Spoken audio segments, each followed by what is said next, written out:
Hey guys, welcome back. So you've spent a while reflecting, hopefully, on what we've been talking about, and I've thrown quite a lot of things at you. You might be thinking, how on earth am I going to use all these things and ideas and concepts? And you might be getting to the point where you're starting to feel a bit overwhelmed. Well, just because I'm throwing different ideas and perspectives at you doesn't mean that you have to use them all. I quite like the idea of a conceptual smorgasbord or a buffet. Put everything on your plate and quite likely you're going to end up sick. And frankly, cheesecake is not so nice when it's pushed up against chicken and gravy. Much better to select food or ideas that complement each other. This will make your plate or gamification project look and taste so much more attractive and enjoyable. So in the last couple of sessions, we explored how blurring lines between reality and fiction and using multiple platforms can enhance engagement via participation.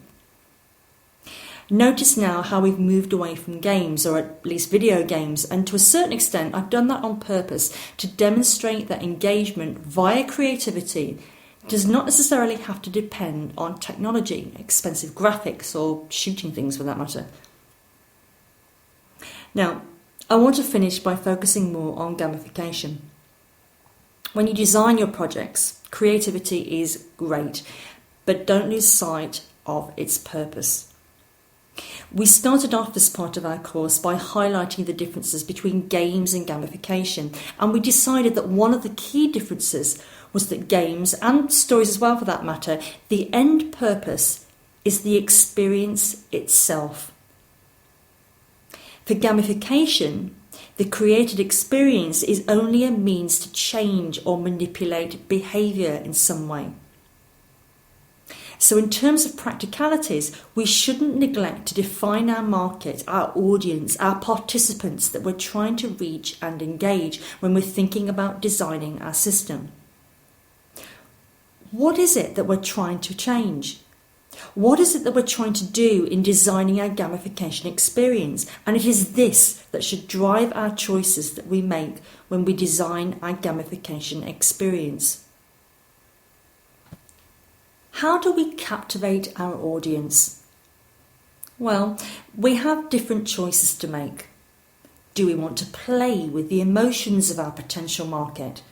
What kind of emotions is it that we want to elicit? And are there any ethical issues in doing this? Believe it or not, I did wonder more than once whether I was crossing some boundaries in some of the material that I've shown you and asked you to listen to during this course. Ethics are certainly not an easy obstacle to manoeuvre. What is the magic circle of our created experience? How permeable is that magic circle?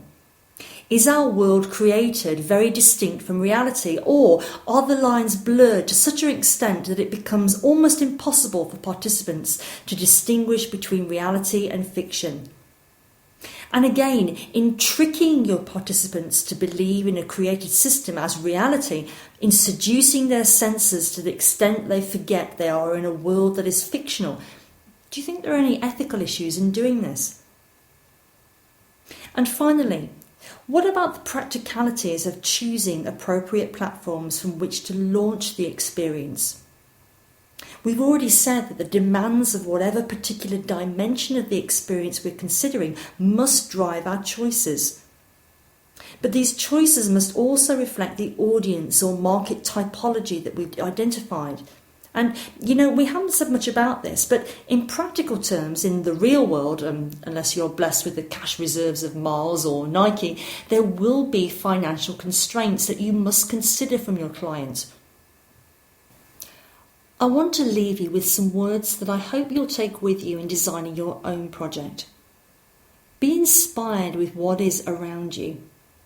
Open your eyes. Try to understand what different types of people like, what makes them smile, what makes them laugh. Understand what is trending across different geographies.